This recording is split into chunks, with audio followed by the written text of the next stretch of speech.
It's Dylan Mingo season in Chapel Hill, and it's time for a deep dive on the newest Tar Heel commit. This is Tyler Hansbrough, and you're listening to Locked On Tar Heels. You are Locked On Tar Heels, your daily podcast on the UNC Tar Heels. Part of the Locked On Podcast Network, your team every day. Hey there, what's up? It's Friday, February 20th, 2026. Welcome into the Locked On Tar Heels podcast, the only daily North Carolina show out there. I'm your host, Isaac Schade. You're joining me at the place to get your Tar Heels content every single day. It's all part of the Locked On Podcast Network, which is the #1 sports podcast network out there. Thank you so much for making us your first listen or watch. Special shout out to all you everydayers, all the members of our Locked On Tar Heels Discord, and our insiders as well. This episode's brought to you by 5 Hour Energy. Have your cake and eat it too. Birthday cake flavor is back. No fork needed. Vanilla-y, cakey flavor, caffeinated kick, and no sugar. It's party time. Order it now at 5hourenergy.com or over at Amazon. Dylan Mingo commits to North Carolina on Tuesday. Great news. We obviously talked about it then. But as we get to the weekend, get ready for Carolina being up at Syracuse tomorrow. It's time for a deep dive on this young man. Joining me to do so is Stephen Gillaspie from No Ceilings. Man, I tell you what, the No Ceilings crew, they do it right. These guys are locked and loaded, the best NBA draft content out there. And man, what a joy it has been over the last several months for them to partner with Locked On NBA Draft Show with No Ceilings. Man, you need to go check it out if you haven't already. I feel like, Stephen, it's been like a massive glow up. No Ceilings is everywhere, doing the Locked On show, the Field of 68 show, all sorts. I mean, it's insanity. Yeah, well, thanks, man. We really appreciate it. You know, it's been several seasons in the making. It's an honor for me to be a part of the team. I joined on at the second season of No Ceilings, and yeah, dude, from Jump Street, it's just been well received everywhere we go. We're also on like NBA TV and all that stuff too. So it's crazy. Yeah, it's we're everywhere, dude, and it's incredibly humbling. You know, we appreciate all the support that we get out there, and definitely proud to be a part of the Locked On family as well. Man, I love it. Proud of you guys. Excited to see how it continues to grow and expand as it just becomes even more of a well-respected entity. No Ceilings. No, get out of here. I got ceilings above me, but I wish there weren't. Okay, Steven, we're just going to dive right in here on Mr. Dylan Mingo. We talked about him earlier in the week, did BioBlast and some other things, but man, just you coming from your vantage point of looking at it, I know you guys start evaluating some of the kids that are seniors and coming up. So I just want to ask big picture right out of the gate. Why should Tar Heels fans be excited from Dylan Mingo? First, from like a talent perspective, but also just as a teammate. Well, from a talent perspective, he immediately jumps off the film, you know, as like one of these lead initiators. He's a little bit taller. He's listed at about 6'5", could actually be taller than that. I mean, I don't know what's in the water these days, but these kids just keep getting bigger and bigger.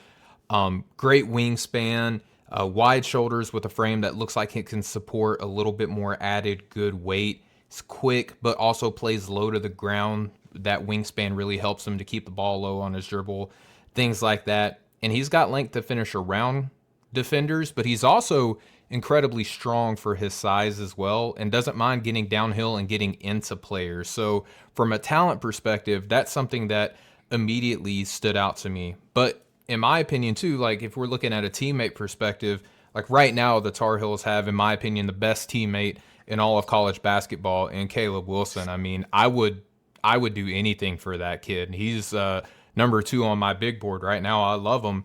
And there's a little bit of try hard in Dylan Mingo's game that sort of resembles, in my opinion, to what we see from Caleb Wilson. Now, I wasn't a big Caleb guy coming into the year, quickly fell in love with him. There's some similarities in the high school stuff where, you know, Dylan's given multiple efforts on the glass. He gives multiple efforts on the defensive end. He has a great combination of vision and audacity to really try some crazy passes out there that I think, you know, more talented teammates that he's going to have at North Carolina are really going to appreciate from him. And he also plays very physically, which I think is going to endure him well to his teammates. Dude, absolutely. I love that you just used the word audacity to describe a basketball player. Where you think of some guys being a little timid, like if I throw this and it doesn't go well, coach is going to get like, I love that it's like, screw it. Let's make a play. Let's see what happens. And maybe it's a turnover here or there, but more often than not, if it's going to work out, that's really good news. Look, Steven, I know a lot of times we just want to hype and talk about all the good stuff just right out of the gate. Let's also say what to you stands out as something that over Mingo's last couple months of high school here and as he gets to Chapel Hill over the summer, that would be great for him to be working on more. Yeah, it feels like there's no shortage of prospects that you can say this about, but he's going to be one of these if he shoots it types of prospects. You know, he shot only about 23% from deep with the PSA Cardinals, and I watched a lot of that film just because that has the most volume. You know, he played at a bunch of different places, but I really dove into that PSA Cardinals film, and the shot is a little wonky where he'll get a good base underneath him, but when he goes up to rise, there's a little bit of a scissor kick underneath there. Interesting. And I feel like that takes away from the power of the shot because if you look, too, most of the shots that he takes when he misses, they're short. And he does this weird little strong side push with his shooting hand as well. So I think that right off the rip, that would be the area that I would want to improve with him, especially projecting into the NBA. But if you look, there's some talent, there's some good trait indicators as well to where he's a 76% free throw shooter with PSA. So if you're one of these, what my buddy Nick over at No Ceiling says, he calls him, a free throw truther, that if you look at the free throw percentage and you feel confident in projecting that out, I feel like you can kind of fall in love with a guy like Mingo. But he also shot about 2.5 threes per contest with PSA too. So usually volume is a good indicator too. So if he can kind of clean up that shot a little bit and develop his touch a little bit more, that would be the thing that I would want to focus on with him moving forward. Well, and you got to think with him going to play for the NBA's third best three-point shooter of all time, they'll be able to work on that foundation a little bit, get that ironed out. You would hope so, for sure. And if not, maybe Hubert Davis should be doing something else with his life. So, Steven, here's an interesting thing that I've really been processing a lot over the past year or two. I feel like anytime there are these massive 5 stars coming into college, people just assume like, oh, this dude's going to drop 20 a game or he's already got it. But I want to help set expectations because sometimes players come in more ready to dominate, a la like Caleb this year, or you think about like a Zion Williamson for Duke back in 18-19. While some players haven't really figured that out yet, and it's more about projecting. We see this all the time in the NBA draft, right? And so with Dylan Mingo, what should the expectation level be for Carolina fans? Is he somebody that's going to come in and like next year go like 20 points a game, 5 assists and 3 boards? Like what's your expectation for that? Well, I think he's an interesting case because, like I said, the shot is really going to be the swing skill for him, right? So it's clear that he is an NBA level athlete, in my opinion. You know, he requires a little bit of polish. Even if you look outside of just the shooting, the assist to turnover ratio is about 1.1 with PSA, which is fine, but it's not, earth shaking or anything like that, right? So you would want to see that improve a little bit, but he's a strong rebounder and he's a strong defender. So it's going to come down to these incremental improvements is what I would say. Is he going to give it his all during the offseason when he reports to North Carolina? Like, what's that training environment going to look like for him? What's the role going to be like for him, especially with players that might be returning and things like that? I think there's potential for him to have it, and I hope this gets North Carolina fans excited. I see a little bit of Steph Castle with him. I think that would be sort of the season that I would be looking forward to with Mingo here because minus the injury, hopefully. Yes, minus the injury, hopefully. But here's the thing: is like Steph Castle didn't like blow the doors off of a box score on a game by game basis, but he was capable of stepping up. Depending on the matchup, he could go in and perform, but then he might go in and drop, 12 points, 3 rebounds, a steal on a block, something like that. So that's just the way that kind of UConn is wired. Depending on the returning teammates for Mingo here, that would be something that I would be looking forward to. Not necessarily the numbers, but let's watch the film. Let's see how he's working with his teammates, and let's try to measure his impact that way. Man. It's interesting because, as you think about Steph Castle, which I love that comparison, who is so much well known for his defense, but has really blossomed in San Antonio. Obviously, playing alongside Wemby helps that in a big way. But would you say, Stephen, that right now, or as you project what Mingo will be next year, is he closer to his no ceilings, or is he still kind of scratching the surface of where he's at there? I think he's still scratching the surface, and I think with a comparison like Steph Castle, like that's what I would be anticipating more. And if you watch his film, you can see that there are a bunch of there's some rawness to his game. He requires a little bit of polish. Yeah. But I think this is all just low-hanging fruit and coachable things for him. This isn't an ability thing or a capability thing, in my opinion. This is, let me step in and do what's required of me where I am. And I'll put it to you this way too. With the Cardinals, I mentioned the audacious nature to his passing ability and stuff like that. I can't tell you how many times when I watched the film that he would see something that I don't think his teammates ever dreamed that they would get a pass like the ones that Mingo was able to get to him. So with the level of teammates that he could be having at North Carolina next season, I think Mingo could really start to, kind of tap into some unearthed potential that we have yet to see from him. Man, that's really good. So it's more about refinement than complete rebuild, anything sort of thing. Perfect way to put it. So, Stephen, let's go like high-low on this thing. Pose just a pretend scenario with the high end of it and the low end of it.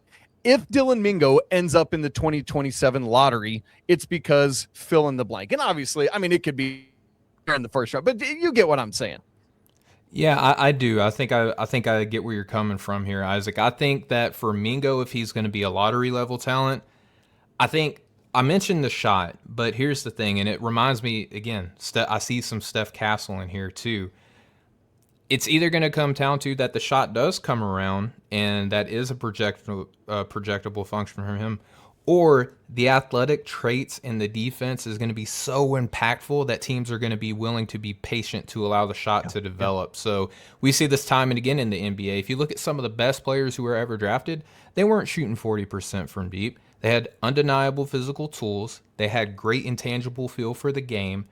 And you trust in the player that you're committing to develop and grow as they continue to gain more experience, especially at a higher level. So if Mingo is a lottery talent to me, Isaac, it's either because he does show some strong shooting capability, but I also think that he's a phenomenal athlete and the production is just undeniable, and you just kind of live with, okay, it's going to take maybe a season or two to see the three-point shot really come into fruition. That's really good.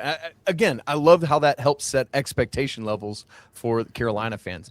The flip side of that, and maybe the answer is as simple as the shot just doesn't get there, but if Dylan Mingo ends up having to come back to Chapel Hill for a year or two because the draft stock just isn't there, it's because fill in the blank. Yeah, it comes down to the polish, and it doesn't even necessarily have to come down to just the three-point shot, but maybe the ball handling and playmaking isn't at the level that the NBA requires from a guard. I mean, look at what we're seeing within this draft class, and you're having to split hairs of who you want to take as your quote-unquote PG1. I don't anticipate that we're going to have the same level of conversation with the guards in next year's draft class. So I would say for Dylan Mingo to not be a lottery-level talent, it would come down to, of course, the shooting, but what is the playmaking, the feel, the anticipation, the manipulation of a weak side defense and stuff like that? How does that translate up to the next level? Yeah, it's nice to not be contending with DP or Darius Acuff or Flemings. It's so insane.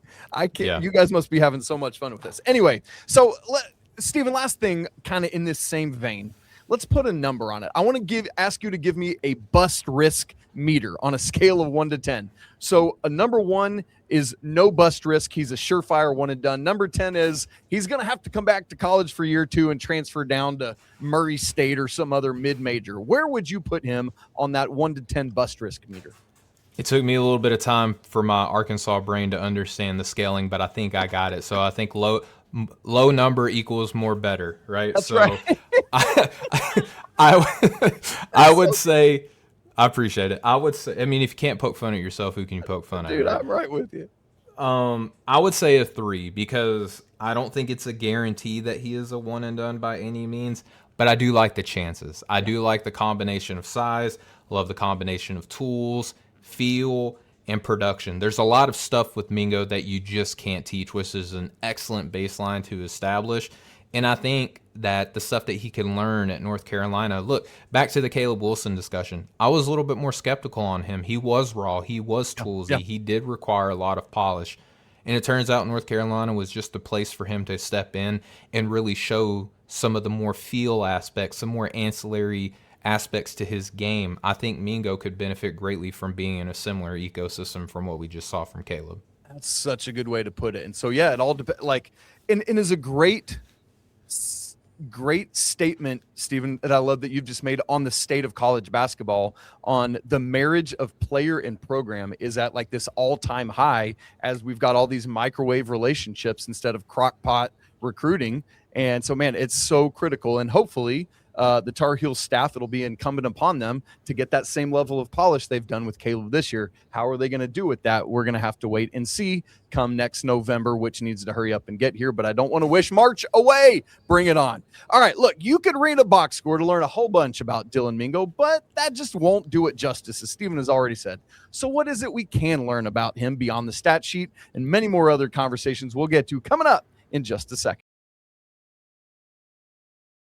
Right after I tell you about 5 Hour Energy. Hey, I want to welcome you to the 5 Hour Energy Flavor Draft. We're looking at every aspect of the draft to let you know which tasty flavors are the best and which ones might even be sleepers that you want to take late in the draft. The board is set, the flavors are ready, and only one can take the top spot. For me, that top spot, my number one draft pick, it ain't Darren Peterson, it's Strawberry Banana, a tropical delight flavor. I love the strawberry on the front end. It's good. It's sweet, but you get that banana flavor coming after you as well. I love that in a smoothie or like yogurt or something. So, man, with 5 Hour Energy, give me that strawberry banana. But let me tell you about my sleeper pick. Right here, Isaac Schade, Georgia boy. I love a good peach, and so I'm going with peach mango. You get that peach from the orchard. You get that mango flavor. I love being down on the islands with some Caribbean stuff. Let's mix it together. I'm all in on that. So find your new favorite flavor of 5 shots available online at 5hourenergy.com or over on Amazon. This episode's also brought to you by our friends at FanDuel. You ever wanted to experience the NBA Finals live and in person? Well, FanDuel is giving you that chance to turn the dream into a reality with their NBA sweepstakes. Here's how it works. Use your profit boost on any NBA future, and you'll automatically be entered for a shot to win an NBA Finals trip for two. That's right. Flights, tickets, the whole experience.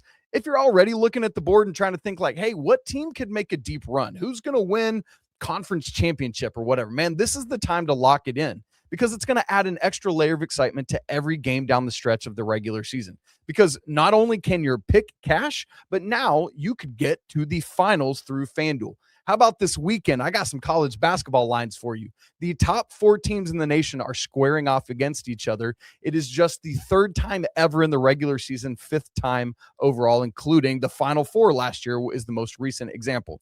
Number 1, Michigan. Number 3, Duke in the nation's capital. Michigan favored by 2.5. And then we got Houston hosting the Arizona Wildcats. Number 4, Cougs favored by 4.5. Check out those lines and other great action this weekend. Visit FanDuel.com to get started.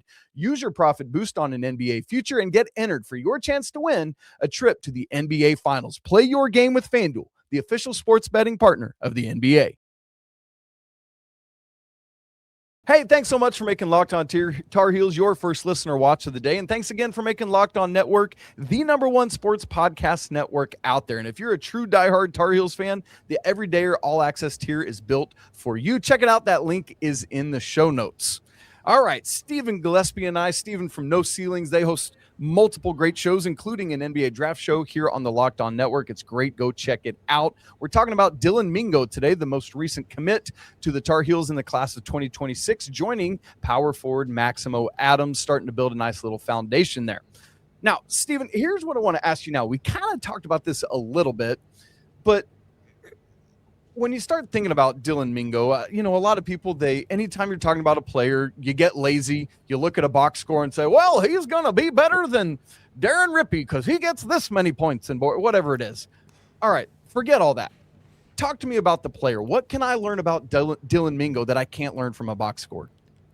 I think I've been beating on it for the majority of the show, but I can't overemphasize it. And it's important when you consider the fact that he is a more raw, more toolsy prospect. There's such underlying feel to his game, better passer than the numbers show.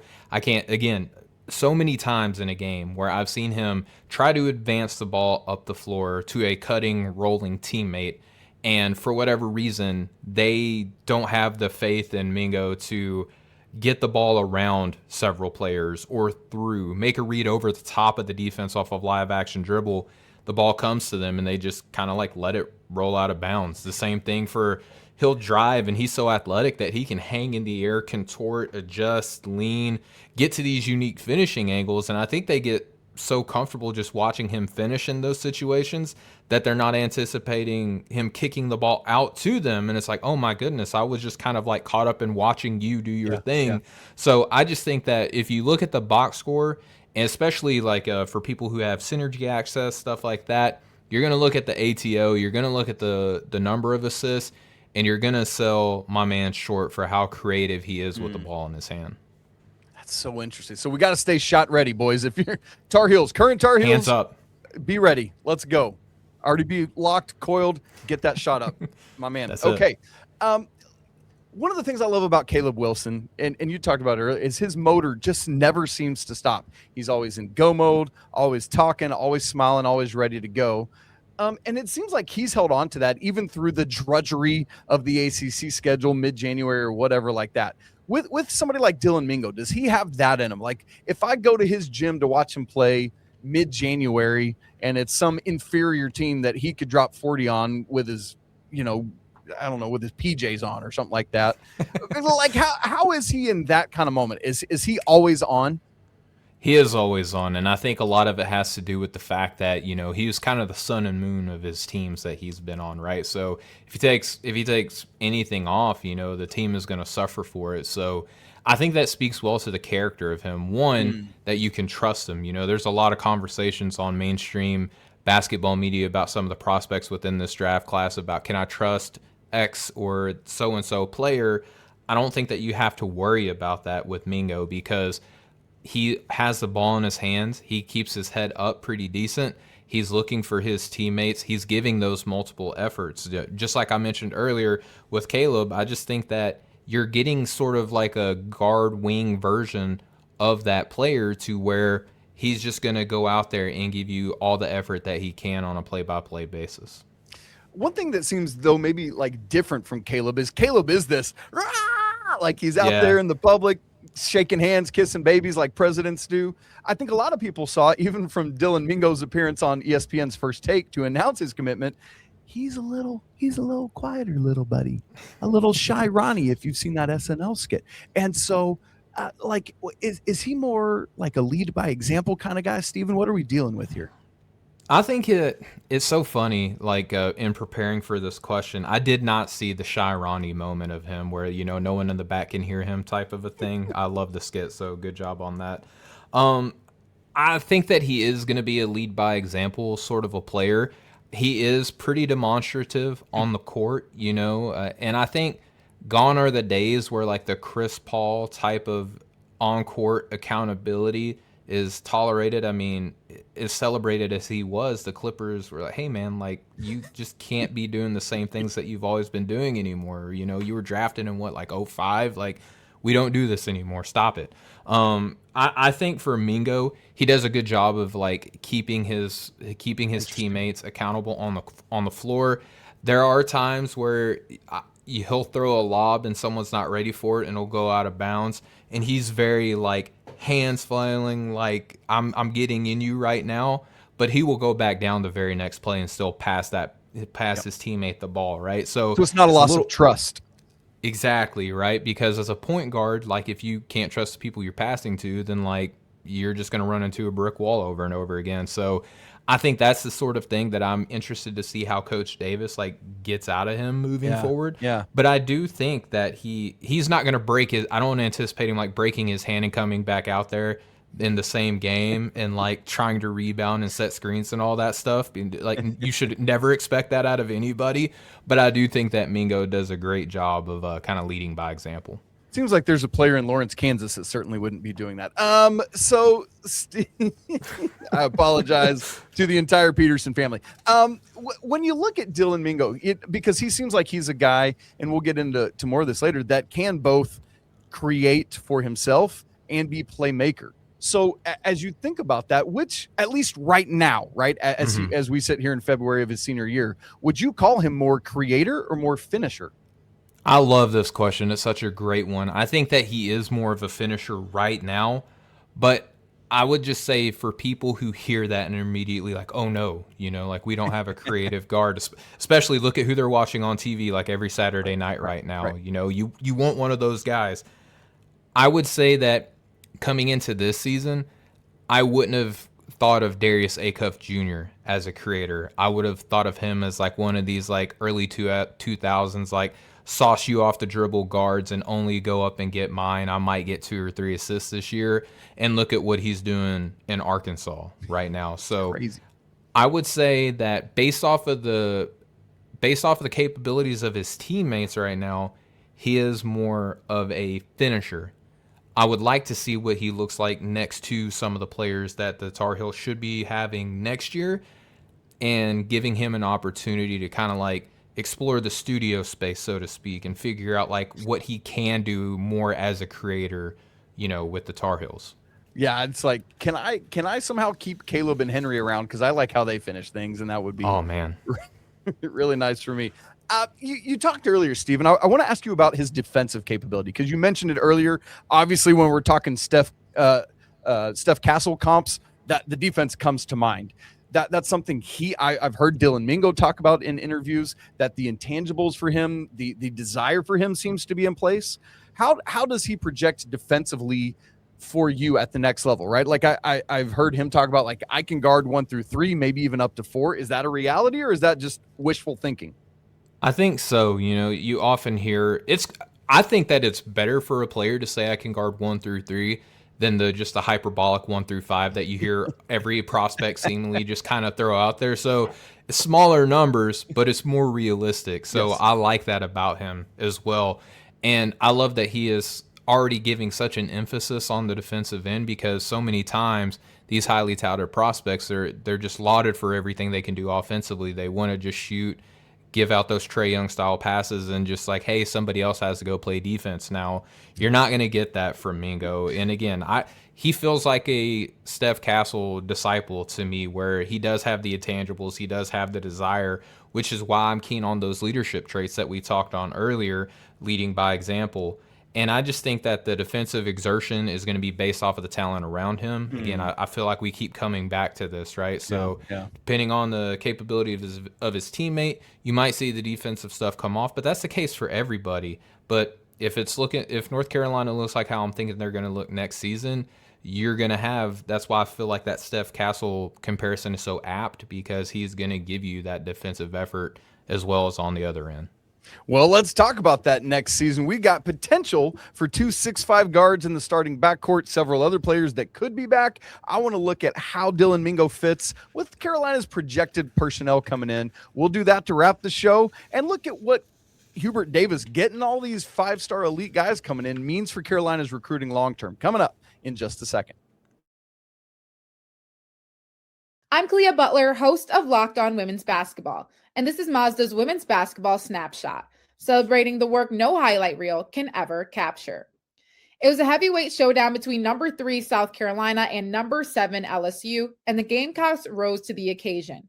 South Carolina secured a hard-fought 79-72 victory to stay atop the SEC standings, using a balanced offensive attack to outlast the Tigers. Tessa Johnson led the way with 21 points, while Raven Johnson added 19. Medina Okot dominated the paint with a double-double, finishing with 12 points and 17 rebounds, while Joyce Edwards chipped in 10 points to round out the scoring. With the statement win, the Gamecocks now turn their attention to a road matchup at number 23 Alabama on Thursday. These moments are earned off the clock, those long before the lights ever come on. The sweat, the fakes, the doubt, the scrapes, and coming back for more every time. Mazda puts that same drive into every detail. Wins define the moment, putting in the work, that defines you. There's more to a Mazda because there's more to you.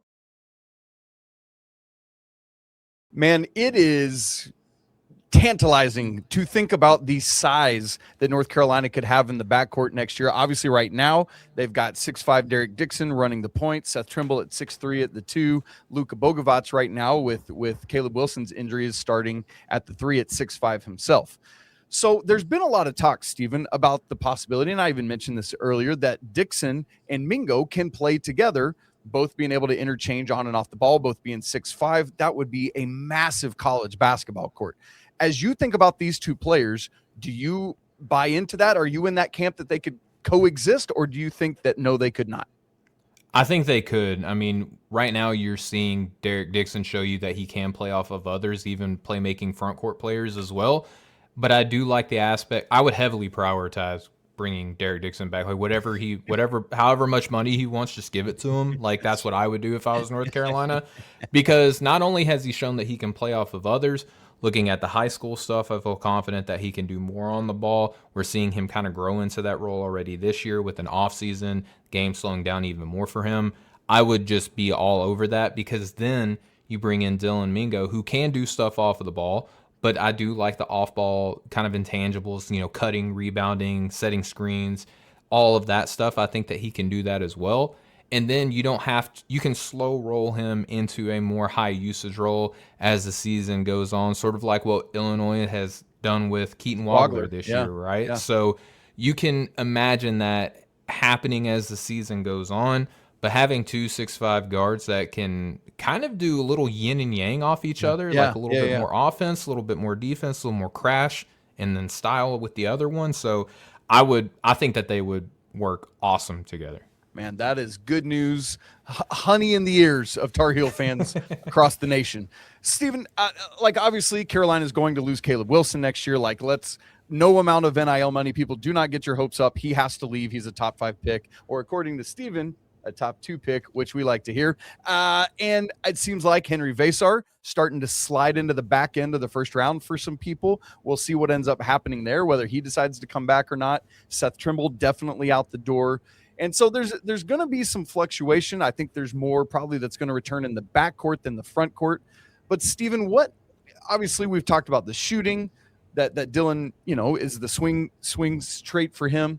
What roster construction things does he not solve? What does Carolina need to put around him for this to be a successful venture? I mean, it's got to be shooting around him, because shooting in of itself is the swing skill for him.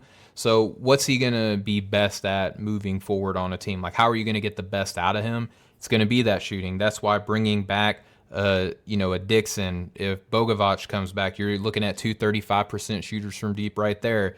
Jarin Stevenson, even though it's not as consistent as what a lot of us, my hand up included, would want to see efficiency-wise from him from deep. Yeah, he's still a 30% three-point shooter at his position, so still respected. You got 3 other players who can space the floor for him. Now you're talking about being able to run pick and roll with him and choose your big man. If it's Veesaar, oh my gosh, look out for the rest of the college basketball system at that point. But then seriously, whatever other, transfer up, recruit, whoever, just if you get someone who can set screens for Mingo and allow him to cook and then be able to kick the ball out to some of those other shooters, that would be something that I think makes life easy for everybody.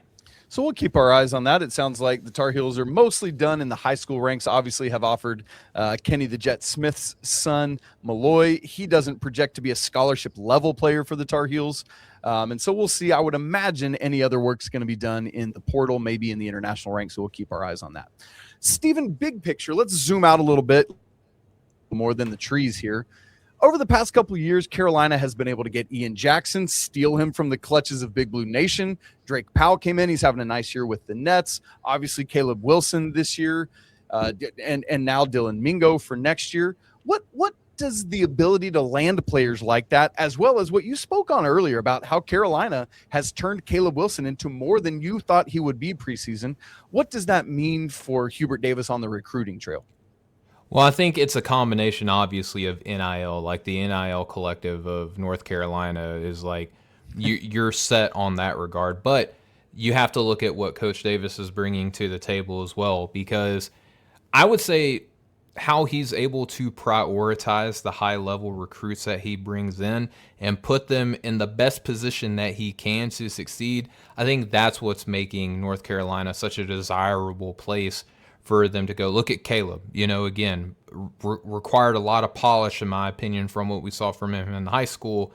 He's kind of a lot of talk about Cam Boozer being the point guard at Duke, right? Caleb has done a lot of on-ball stuff. The high-low action with him and Veesaar in the paint is just one of my favorite things to watch in college basketball, right? So you're putting Caleb in a position to show the full repertoire of stuff that he can provide in the NBA.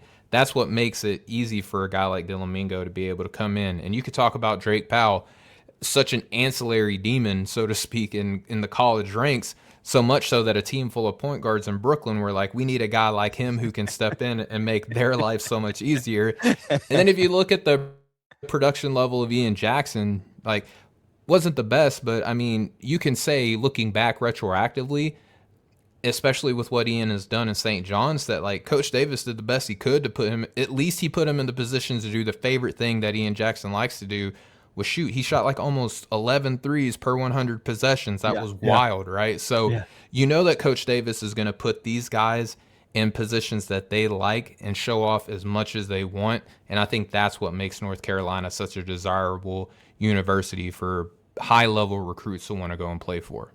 I love that insight, Stephen. Thank you. So we'll see what happens in the class of 27 and beyond on that front. You guys, so grateful to Stephen for his great insight and wisdom as we get rolling here into the class of 26. I know he's gearing up, man. It's almost go time for NBA draft season, and boy, is it exciting. I'm sure you guys are at the bit to get it all going and get into April and May and beyond that. So, Stephen, where would you send people to find your work? Where can you point everybody? You got to start at NoCeilingsNBA.com. That's where all of our written work is. You got to go over to our YouTube channel, which has blown up this year. So thank you. If you're already a subscriber, thank you so much. If not, please just consider going over to YouTube and subscribing. You'll get as much information as you could ever want from draft prospects. I promise you that. And then, of course, podcast players, you can look up No Ceilings, our own podcast. We got the Locked On NBA Draft podcast with No Ceilings. We got the Ground Floor, which is a collaboration between us and the folks over at Field of 68. And then every once in a while, you're watching TV, NBA TV, you might see some of our faces on there as well. So all of that is where you can catch all the work that we're doing over at No Ceilings. And Isaac, I just want to thank you so much, man, for giving me the opportunity to come on and share some love over to the UNC fan base. I love it. We're so grateful to you for doing so, Stephen. Great stuff, folks. And, of course, you can follow him on Twitter at Stephen G. Hoops. It's the Stephen with the PH, not that V. Don't mess that up. You'll be looking for somebody else, and it won't go well for you. You guys, similarly, if you've not subscribed to Locked On Tar Heels on video and audio, do it now so you don't miss a second of Locked On Tar Heels. When you subscribe, hit that bell notification, and when we go live tomorrow after Carolina and Syracuse finish off, you'll get a push notification. You can tap right on in and dive in with us post-game, hopefully not a therapy session. Good grief, we need one of those after how this week has been. Also, if you haven't subscribed to our Everydayers Club or the Locked On Tar Heels Discord, we'd love to see you there. Those links are both in the show notes. It's always a great day to be a Tar Heel. We'll talk again tomorrow after the game, but until then, peace.